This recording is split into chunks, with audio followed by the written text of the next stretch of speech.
हजारों साल पहले विब्रेनियम नाम के एक मेटल से बना एक उल्का पिंड अफ्रीका में गिरा था। ये मेटल पूरी दुनिया में सबसे ज्यादा मजबूत है। इसकी वजह से वहाँ की जमीन और पेड़ पौधों में बदलाव आ गया। जब वहाँ इंसान बसे तो 5 अलग अलग कबीले वहाँ रहने लगे और उस जगह का नाम रखा गया वकांडा। ये कबीले सालों तक आपस में लड़ते रहे जब तक एक वॉरियर को पैंथर गॉडेस का दर्शन नहीं हुआ। उस गॉडेस ने वॉरियर को एक दिल के आकार की पवित्र बूटी दी। उस बूटी को खाते ही वॉरियर के अंदर सुपरनैचुरल पावर्स आ गईं। वो बेहद तेज, ताकतवर और चुस्त बन गया। इस तरह वो 5 कबीलों का पहला राजा और पहला ब्लैक पैंथर बना। राजा का काम था वकांडा की हिफाजत करना। 4 कबीले तो राजा के साथ रहने को राजी हो गए, लेकिन जबारी कबीले ने अलग रहने का फैसला किया और पहाड़ों में चले गए। वक्त गुजरता गया और वाकंडा के लोगों ने वाइब्रेनियम का इस्तेमाल करके ऐसी टेक्नोलॉजी बनाई जो दुनिया के किसी भी देश के पास नहीं थी। जब बाहर की दुनिया में जंग और तबाही मची हुई थी, तब वाकंडा ने खुद को एक पर्दे के पीछे छुपा लिया ताकि कोई उनका वाइब्रेनियम न चुरा सके। दुनिया की नजरों में वो एक गरीब देश था, पर अंदर से वो सबसे एडवांस थे। कहानी हमें 1992 के अमेरिका ले जाती है। कुछ बच्चे बास्केटबॉल खेल रहे होते हैं, तभी आसमान में एक अजीब सा जहाज दिखता है। एक घर के अंदर जोबू और उसके दोस्त जेम्स के दरवाजे पर दस्तक होती है। जेम्स हथियार उठाता है, पर अंदर 2 अजीब कपड़ों वाली औरतें आती हैं जिनके हाथ में भाले होते हैं। जोबू बताता है कि वो राजा टिचाका का भाई है। सबूत के तौर पर वो अपने होंठ के अंदर बना ब्लू टैटू दिखाता है जो सिर्फ वकांडा के लोगों का होता है। तभी वहाँ खुद राजा टिचाका आ जाते हैं। जोबू अपने भाई को बताता है कि जेम्स उसका सबसे भरोसेमंद दोस्त है। टिचाका अपने भाई को गले लगाते हैं और बताते हैं कि वकांडा पर हमला हुआ है। हाल ही में यूलिसीज नाम के एक आदमी ने वकांडा से 250 kg वाइब्रेनियम चुरा लिया था। इतना ही नहीं, उसने वकांडा की बॉर्डर पर बॉम्ब धमाका भी किया जिसमें काफी निर्दोष लोग मारे गए। सबसे बड़ी मुसीबत ये थी कि यूलिसीज को ये पता था कि वाइब्रेनियम कहाँ छुपाया गया है और अटैक कैसे करना है। इसका साफ मतलब था कि वकांडा के अंदर ही कोई गद्दार है जो उसकी मदद कर रहा है। राजा टिचाका ने अपने भाई जोबू की आंखों में देखकर पूछा, तुमने हमें धोखा क्यों दिया? जोबू ने इनकार किया, पर तभी टिचाका ने जेम्स को अपनी असली पहचान बताने को कहा। पता चलता है कि जेम्स का असली नाम जूरी है और राजा ने उसे जोबू पर नजर रखने के लिए भेजा था। जूरी ने साबित कर दिया कि जोबू ही गद्दार है। जोबू को जब सच पता चला तो वो गुस्से से पागल हो गया और जेम्स से बोला, मैंने तुम पर सबसे ज्यादा भरोसा किया था। राजा टिचाका ने फैसला सुनाया कि वो जोबू को कैदी बनाकर वकांडा ले जाएंगे, जहाँ काउंसिल उसकी सजा तय करेगी। कुछ ही देर बाद जोबू का बेटा किलमॉन्गर अपने दोस्त के साथ बास्केटबॉल खेलते हुए राजा के जहाज को जाते हुए देखता है। 26 ईयर्स बाद एक हमले में राजा टिचाका की मौत हो जाती है और अब वाकंडा को नया राजा चुनना है। रिवाज के मुताबिक टिचाका का बेटा टिचाला ही गद्दी पर बैठेगा, लेकिन अपनी ताजपोशी से पहले टिचाला एक मिशन पर निजीरिया जाता है। वहाँ उसकी पुरानी दोस्त नकिया को कुछ खतरनाक मुजरिमों ने बंदी बनाया हुआ था जो औरतों की तस्करी करते थे। टिचाला नाइजीरिया के घने जंगलों में उतरता है। मुजरिमों को खतरे का एहसास होता है और वो हथियार उठा लेते हैं। नकिया समझ जाती है कि टिचाला आ गया है और वो दुश्मनों को खत्म करने में उसकी मदद करती है। टिचाला ने अपनी ब्लैक पैंथर सूट पहनी हुई थी। मुजरिम उस पर गोलियां चलाते हैं, पर उसे खरोंच तक नहीं आती क्योंकि उसका सूट विब्रेनियम से बना है। टिचाला अकेले ही सबको ढेर कर देता है। नकिया उससे पूछती है, तुम यहाँ क्यों आए? मैं तो अंडर कवर मिशन पर थी और इन मुजरिमों के बीच छुपी हुई थी। अभी टिचाला और नकिया बात कर ही रहे होते हैं कि एक मुजरिम जो जिंदा बच गया था एक औरत पर गन तान देता है, लेकिन तभी ओकोये की एंट्री होती है और वो पलक झपकते ही उस मुजरिम को खत्म कर देती है। टिचाला नकिया को अपने पिता की मौत के बारे में बताता है और उससे रिक्वेस्ट करता है कि वो उसकी ताजपोशी में चले। नकिया मान जाती है, सभी औरतों को आजाद करती है और तीनों वकांडा के लिए निकल जाते हैं। जब वो लोग वकांडा पहुंचते हैं तो नजारा देखने लायक होता है। दुनिया को लगता है कि ये एक गरीब देश है, पर असल में ये धरती की सबसे एडवांस्ड जगह है। वहाँ ऐसी टेक्नोलॉजी है जो किसी ने सपने में भी नहीं सोची होगी। टिचाला वहाँ अपनी माँ रानी रमोंडा और अपनी बहन शूरी से मिलता है। शूरी पूरे किंगडम की टेक जीनियस है और वो टिचाला को बताती है कि उसने उसके ब्लैक पैंथर सूट में नए कमाल के अपग्रेड्स किए हैं। दूसरी तरफ लंदन के एक म्यूजियम में हम बड़े हो चुके किलमॉन्गर को देखते हैं। वो वहाँ की एक लेडी वर्कर को बताता है कि म्यूजियम में रखी एक पुरानी चीज असल में वाकंडा से चुराई गई है। वो उस औरत को धमकाता है और कहता है कि वो इसे चुरा लेगा, बस थोड़ी देर रुको जब तक उसकी कॉफी में मिलाया हुआ जहर असर न दिखाए। वो औरत गिर जाती है और किलमॉन्गर की मदद के लिए यूलिसीज और उसके आदमी एम्बुलेंस वाले बनकर आते हैं। यूलिसीज अपनी रोबोटिक ताकतवर बाजू से कांच तोड़ता है और वो लोग वकांडा की वो नायाब चीज चुरा लेते हैं। जाते जाते किलमॉन्गर वहाँ से एक अजीब सा मास्क भी उठा लेता है और वो सब एम्बुलेंस में बैठकर निकल जाते हैं। अगले दिन वकांडा के 4 कबीले टिचाला को नया राजा बनाने के लिए इकट्ठा होते हैं। रस्म के मुताबिक टिचाला को एक ड्रिंक पिलाई जाती है जो उससे ब्लैक पैंथर की सारी सुपरनैचुरल पावर्स छीन लेती है ताकि वो एक आम इंसान की तरह लड़ सके अगर कोई उसे चैलेंज करे। पहले तो कोई आगे नहीं आता, पर तभी पहाड़ों में रहने वाले जबारी कबीले का लीडर एम्बाकू वहाँ पहुँच जाता है। वो टिचाला को तख्त के लिए चैलेंज करता है और दोनों के बीच भयानक लड़ाई शुरू हो जाती है। शुरुआत में एम्बाकू टिचाला पर भारी पड़ता है और उसे नीचे गिरा देता है। वो टिचाला को बुरी तरह पीटने लगता है और अपने सिर से जोर जोर से टक्कर मारता है। टिचाला हारने ही वाला होता है, पर जब वो अपनी माँ और बहन की हौसला बढ़ाने वाली बात सुनता है तो उसके अंदर फिर से जान आ जाती है। एम्बाकू उसके सीने पर अपने हथियार से वार करता है, पर टिचाला उस भाले को निकाल फेंकता है और पलटकर एम्बाकू पर ऐसा वार करता है कि उसे हरा देता है। एम्बाकू की जान लेने के बजाय टिचाला उससे कहता है, तुम्हारी कबीले को तुम्हारी जरूरत है, हार मान लो। एम्बाकू हार मान लेता है और पूरा वकंडा नए राजा की जीत का जश्न मनाने लगता है। अब टिचाला को अगली रस्म से गुजरना था। वो वही पवित्र ड्रिंक पीता है और उसे मिट्टी में दफन कर दिया जाता है। बेहोशी की हालत में उसे वो दिन याद आता है जब उसके पिता की मौत हुई थी और वो खुद को कसूरवार मानता है। फिर वो खुद को एक अजीब जंगल में पाता है जहाँ एक पेड़ पर बहुत सारे काले पैंथर्स बैठे होते हैं। उन्हीं में से एक उसके पिता टिचाका होते हैं जो इंसानी रूप में आते हैं। टिचाला उनसे पूछता है कि एक महान राजा कैसे बने। टिचाका उसे सलाह देते हैं, सिर्फ उन्हीं पर भरोसा करना जो तुम्हारे वफादार हों, क्योंकि आगे रास्ता मुश्किल है। जब टिचाला को होश आता है वो बहुत खुश होता है। वो नाकिया के साथ शहर में टहल रहा होता है और उससे रुकने की गुजारिश करता है, पर नाकिया का मकसद बड़ा है। वो कहती है कि वो तब तक सुकून से नहीं बैठ सकती जब तक बाहर की दुनिया में लोग तकलीफ में हैं। वो चाहती है कि वकांडा दुनिया की मदद करे, पर टिचाला डरता है कि अगर वकांडा सामने आया तो उनकी अमन शांति खत्म हो जाएगी। टिचाला अपने दोस्त गफकाबी से मिलने जाता है। तभी उसकी पत्नी ओकोए का मैसेज आता है कि तुरंत महल पहुंचो। महल में ओकोए बताती है कि यूलिसीज ने लंदन से वकांडा की एक नायाब चीज चुराई है और वो उसे कल कोरिया में एक अमेरिकन को बेचने वाला है। काबी के लिए ये मौका बदला लेने का है, क्योंकि यूलिसीज ने पहले भी उनके लोगों को मारा था। टिचाला फैसला करता है कि वो खुद कोरिया जाएगा और यूलिसीज को पकड़ कर लाएगा। टिचाला अपनी बहन शूरी के पास जाता है जो उसे नए और एडवांस गैजेट्स देती है। शूरी ने टिचाला को एक नया कम्युनिकेशन डिवाइस दिया और साथ ही ब्लैक पैंथर की नई सूट्स दिखाई। इस बार सूट एक नेकलेस के अंदर फिट थी। टिचाला को बस सोचना था और सूट अपने आप उसके जिस्म पर आ जाती। शूरी ने टिचाला से कहा कि वो नई सूट पर एक जोर का मुक्का मारे। टिचाला ने जैसे ही मारा, सूट ने उसकी सारी एनर्जी सोख ली। शूरी ने समझाया कि ये नई सूट दुश्मन के हमले की पावर को जमा कर लेती है और फिर वही पावर दुगनी रफ्तार से दुश्मन पर वापस फेंक सकती है। टिचाला, नाकिया और ओकोए साउथ कोरिया पहुंचते हैं और उस नाइट क्लब में जाते हैं जहां डील होने वाली थी। वहां टिचाला की मुलाकात अपने पुराने दोस्त एवरेट रॉस से होती है जो CIA एजेंट है। रॉस बताता है कि वही यूलिसीज से वो चीज खरीदने वाला है ताकि उसे रंगे हाथों पकड़ सके। टिचाला साफ कह देता है, दोस्त बुरा मत मानना, पर यूलिसीज को तो मैं ही पकड़कर वकांडा ले जाऊंगा। तभी यूलिसीज अपने हथियारबंद गुंडों के साथ वहां पहुंचता है। रॉस उससे डील करने की कोशिश करता है और हीरो से भरा बैग दिखाता है। सब कुछ ठीक चल रहा था, पर तभी यूलिसीज के आदमियों को ओकोए पर शक हो जाता है और वहां भयानक लड़ाई शुरू हो जाती है। गोलियां चलने लगती हैं और टिचाला, नाकिया और ओकोए मिलकर यूलिसीज के आदमियों की धूल चटाने लगते हैं। टिचाला यूलिसीज को घेर लेता है, पर यूलिसीज अपने रोबोटिक हाथ से एक जोरदार ब्लास्ट करता है जिससे टिचाला दूर जा गिरता है। इसका फायदा उठाकर यूलिसीज वहां से भाग निकलता है, लेकिन वकांडा के लोग उसे इतनी आसानी से थोड़ी न छोड़ने वाले थे। टिचाला अपनी नई सूट पहन लेता है और यूलिसीज की गाड़ियों का पीछा करने लगता है। वो एक गाड़ी को तो तुरंत तबाह कर देता है। यूलिसीज के आदमी उन पर अंधाधुंध फायरिंग करते हैं, पर हमारे हीरोज वकांडा की वाइब्रेनियम से बनी गाड़ी में सेफ थे। तभी ओकोए चलती गाड़ी की छत पर खड़ी हो जाती है और अपना पवित्र भाला निकालकर दुश्मनों पर निशाना साधती है। यूलिसीज के गुंडे फायरिंग करते हैं, पर टिचाला को फर्क नहीं पड़ता। उसका सूट सारी एनर्जी जमा करता रहता है। टिचाला एक गाड़ी से दूसरी गाड़ी पर छलांग मारता है और वही जमा की हुई एनर्जी एक झटके में बाहर निकालता है, जिससे दुश्मन की गाड़ी के परखच्चे उड़ जाते हैं। अब सिर्फ यूलिसीज बचा था। जब उसने देखा कि वो गिर गया है तो उसने अपनी गाड़ी से निकलकर अपने रोबोटिक हाथ से ऐसा हमला किया कि नकिया की विब्रेनियम से बनी गाड़ी भी टूट गई। खैर, नकिया और ओकोए बच निकलती हैं और एजेंट रॉस उन्हें अपनी गाड़ी में बिठा लेता है। दूसरी तरफ टिचाला सीधा यूलिसीज की गाड़ी पर कूदता है और उसका टायर निकाल देता है, जिससे गाड़ी पलट जाती है। यूलिसीज बाहर निकलकर टिचाला पर हमला करता है, पर ब्लैक पैंथर का सूट सब सोख लेता है। टिचाला गुस्से में उसका वो रोबोटिक हाथ उखाड़ देता है और उसे मारने ही वाला होता है, पर तभी वो देखता है कि लोग उसकी वीडियो बना रहे हैं। एजेंट रॉस भी उसे रोक लेता है। इसके बाद वो लोग यूलिसीज को पकड़कर CIA के सेफ हाउस ले जाते हैं। रॉस जब यूलिसीज से पूछता है कि ये वेपन्स कहाँ से आए, तो यूलिसीज बताता है कि ये सब वकांडा की टेक्नोलॉजी है। रॉस हैरान रह जाता है कि एक गरीब देश के पास इतनी पावर कैसे हो सकती है। यूलिसीज हंसते हुए बताता है कि जो 250 kg वाइब्रेनियम उसने चुराया था वो तो कुछ भी नहीं है, वाकांडा में तो इसका पूरा समुंदर है। टिचाला बाहर से ये सब सुन रहा होता है और परेशान हो जाता है, क्योंकि उनका राज रॉस के सामने खुल चुका था। तभी अचानक वहाँ किलमॉन्गर और उसके आदमी हमला कर देते हैं। वो पूरी बिल्डिंग को बॉम्ब से उड़ा देते हैं। फायरिंग के दौरान एजेंट रॉस नकिया को बचाने के लिए उसके आगे आ जाता है और गोली खुद खा लेता है। इस अफरा तफरी में किलमॉन्गर यूलिसीज को छुड़ाकर भागने लगता है। जाते जाते वो एक और बॉम्ब फेंकता है, पर टिचाला उस पर कूद जाता है ताकि उसका सूट धमाके की ताकत को सोख ले। किलमॉन्गर और उसके साथी वहाँ से निकलने ही वाले होते हैं कि टिचाला की नजर किलमॉन्गर के गले में पहनी एक अंगूठी पर पड़ती है। वो हैरान रह जाता है क्योंकि वो रिंग सिर्फ वकांडा के राजघराने के पास होती है। टिचाला सोच में पड़ जाता है कि इस बाहरी लड़के के पास ये रिंग कहाँ से आई। तभी ओकोये आती है और बताती है कि एजेंट रॉस की हालत बहुत खराब है, वो मर रहा है। नाकिया टिचाला से जिद करती है कि रॉस को वकांडा ले जाना होगा क्योंकि सिर्फ वहाँ की टेक्नोलॉजी ही उसे बचा सकती है। ओकोये इसके खिलाफ थी क्योंकि किसी बाहरी को वकांडा ले जाना मना है, पर टिचाला मान जाता है क्योंकि रॉस ने नाकिया की जान बचाई थी। वकांडा पहुँचते ही शूरी तुरंत रॉस का इलाज शुरू कर देती है। दूसरी तरफ टिचाला का दोस्त वकाबी उससे मिलने आता है। जब उसे पता चलता है कि यूलिसीज फिर से भाग गया तो वो टिचाला से बहुत नाराज होता है। 30 इयर्स पहले यूलिसीज ने ही वकाबी के माँ बाप को मारा था, इसलिए वकाबी का गुस्सा जायज था। उसका टिचाला पर से भरोसा उठने लगता है। इसी बीच किलमॉन्गर और यूलिसीज प्लेन के पास पहुँचते हैं। किलमॉन्गर अब अकेला वकांडा जाना चाहता था। जब यूलिसीज ने मना किया तो किलमॉन्गर ने बिना सोचे समझे पायलट को मार दिया। यूलिसीज ने बचने के लिए किलमॉन्गर की गर्लफ्रेंड को ही ढाल बना लिया, पर किलमॉन्गर इतना बेरहम था कि उसने अपनी गर्लफ्रेंड के ऊपर से ही गोली चलाकर उसे मार दिया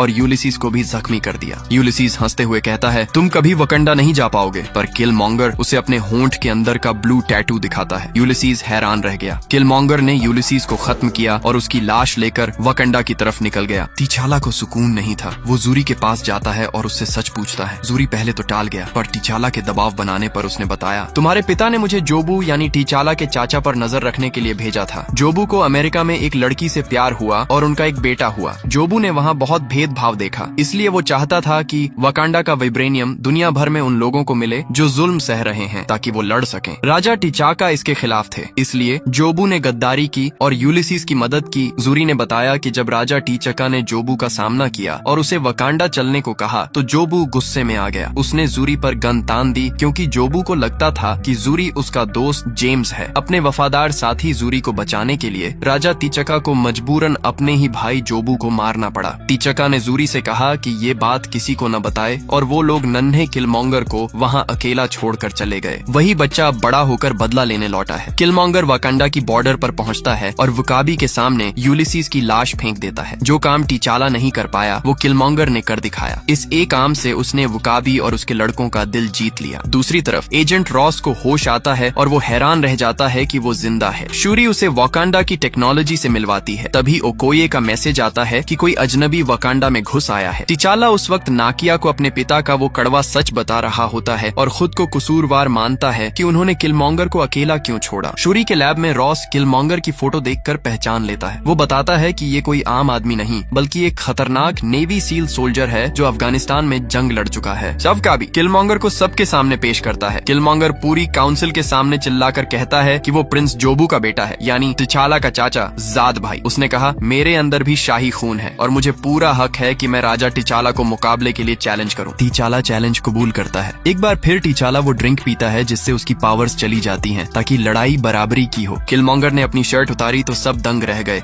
उसके जिस्म पर हजारों निशान थे और हर निशान उसके एक कत्ल की निशानी थी। लड़ाई शुरू होती है। किलमॉन्गर भूखे शेर की तरह हमला करता है। टिचाला अपने बचाव की कोशिश करता है और एक मौके पर किलमॉन्गर को गिरा भी देता है। टिचाला कहता है, हार मान लो, क्योंकि वो अपने भाई को मारना नहीं चाहता था। पर किलमॉन्गर के दिल में बरसों की नफरत थी। वो सरेंडर करने के बजाय और भी ज्यादा खूंखार होकर उठता है। टिचाला की हालत खराब हो चुकी थी और किलमॉन्गर उसे खत्म करने ही वाला होता है। तभी जूरी बीच में आ जाता है। जूरी कहता है, इसे छोड़ो, तुम्हारे बाप की मौत का जिम्मेदार मैं हूँ। गुस्से में किलमॉन्गर बिना सोचे समझे जूरी को मार देता है और फिर टिचाला को उठाकर खाई से नीचे नदी में फेंक देता है। टिचाला का परिवार ये देखकर टूट जाता है। किलमॉन्गर को नया राजा बना दिया जाता है। नाकिया ओकोये से मदद मांगती है ताकि किलमॉन्गर को रोका जा सके, पर ओकोये अपने उसूलों की पक्की है। वो कहती है, मैं तख्त की वफादार हूँ, चाहे उस पर कोई भी बैठे। नाकिया मजबूर होकर एजेंट रॉस को लेकर वहाँ से निकल जाती है। दूसरी तरफ किलमॉन्गर को हार्ट शेप्ड हर्ब पिलाई जाती है जिससे उसे ब्लैक पैंथर की पावर्स मिलती हैं। बेहोशी में वो अपने पिता जोबू से मिलता है। जोबू उसे बताता है कि उसे दुख है कि वो उसे बचपन में वकांडा नहीं ला पाया। किलमॉन्गर होश में आते ही एक बड़ा जुल्म करता है। वो हुक्म देता है कि सारी पवित्र बूटियां जला दी जाएं ताकि उसके बाद कोई और कभी ब्लैक पैंथर न बन सके। लेकिन किस्मत से नाकिया ने पहले ही एक बूटी चुरा ली थी। राजा बनते ही किलमॉन्गर अपना असली रंग दिखाता है। वो हुक्म देता है कि वकांडा के हथियार और वाइब्रेनियम दुनिया भर में भेज दिए जाए ताकि लोग उनसे जंग लड़ सकें। विकाबी इस फैसले में उसका साथ देता है, पर बाकी लोग डर के मारे खामोश रहते हैं। नकिया, शूरी, रमोंडा और रॉस पहाड़ों में एम्बाकू के पास जाते हैं। नाकिया चाहती है कि वो पवित्र बूटी एम्बाकू को दे दे ताकि वो किलमॉन्गर को हरा सके, और टीचाला की माँ भी इसके लिए राजी हो जाती है। जब वो एम्बाकू से मिलते हैं तो एम्बाकू के पास उनके लिए एक बहुत बड़ा सरप्राइज होता है। वो उन्हें एक बर्फीली जगह पर ले जाता है जहाँ टीचाला का जिस्म रखा होता है। एम्बाकू के आदमियों को टीचाला नदी के किनारे मिला था। बर्फ की वजह से टीचाला का जिस्म ठंडा हो गया था, पर उसके अंदर अभी भी थोड़ी सी जान बाकी थी। टीचाला की माँ रमोंडा तुरंत वो पवित्र बूटी तैयार करती हैं और टीचाला को पिलाती हैं। कुछ ही देर में टीचाला की आंखें खुलती हैं और वो फिर से पहले जैसा ताकतवर बन जाता है। शूरी उसे उसकी नई ब्लैक पैंथर सूट देती है। टीचाला एम्बाकू से अकेले में मिलता है और उसकी जान बचाने के लिए शुक्रिया अदा करता है। एम्बाकू कहता है, मैंने सिर्फ अपना कर्ज उतारा है क्योंकि तुमने मुझे मुकाबले में जिंदा छोड़ा था। टीचाला उनसे मदद मांगता है, पर एम्बाकू अपने कबीले को जंग में नहीं झोंकना चाहता। टीचाला अकेला ही किलमॉन्गर के सामने जा खड़ा होता है और कहता है कि लड़ाई अभी खत्म नहीं हुई है, पर किलमॉन्गर घमंड में कहता है, मैं अब राजा हूँ, और अपने गुंडों को हुक्म देता है कि विब्रेनियम से भरी शिप्स पूरी दुनिया में भेज दी जाए। शूरी एजेंट रॉस की मदद लेती है। रॉस, जो एक पुराना फाइटर पायलट था, रिमोट टेक्नोलॉजी से एक प्लेन उड़ाता है ताकि वो उन शिप्स को बॉर्डर पार करने से रोक सके। दूसरी तरफ विकाबी अपने लड़कों के साथ टीचाला पर हमला करता है, पर ओकोये और उसकी महिला वॉरियर्स टीचाला का साथ देती हैं। एक भयानक युद्ध शुरू हो जाता है। किलमॉन्गर अकेला ही सब पर भारी पड़ रहा था। शूरी और नाकिया मिलकर उससे लड़ती हैं, पर किलमॉन्गर की ताकत के आगे वो कमजोर पड़ जाती है। किलमॉन्गर शूरी को मारने ही वाला होता है कि टीचाला वहाँ पहुँच जाता है और उसे बचा लेता है। दोनों लड़ते लड़ते नीचे ट्रेन ट्रैक पर गिर जाते हैं। टीचाला शूरी को इशारा करता है कि वो ट्रैक की मैग्नेटिक फील्ड ऑन कर दे। इस वजह से दोनों की वाइब्रेनियम सूट्स थोड़ी देर के लिए काम करना बंद कर देती हैं। ग्राउंड पर जब ओकोये के वॉरियर्स हारने वाले होते हैं, तभी एम्बाकू और उसके जबारी वॉरियर्स एंट्री मारते हैं और बाजी पलट देते हैं। रॉस भी अपनी हिम्मत से सारी शिप्स को तबाह कर देता है। नीचे ट्रैक पर किलमॉन्गर और टीचाला के बीच आखिरी मुकाबला होता है। टीचाला किलमॉन्गर से चाकू छीनकर उसके सीने में उतार देता है। टीचाला उसे बचाना चाहता था, पर किलमॉन्गर कहता है, मुझे कैद में रहने से अच्छा मरना पसंद है। किलमॉन्गर की आखिरी ख्वाहिश थी कि वो वकांडा का सूर्यास्त देखे। टीचाला उसे पहाड़ की चोटी पर ले जाता है,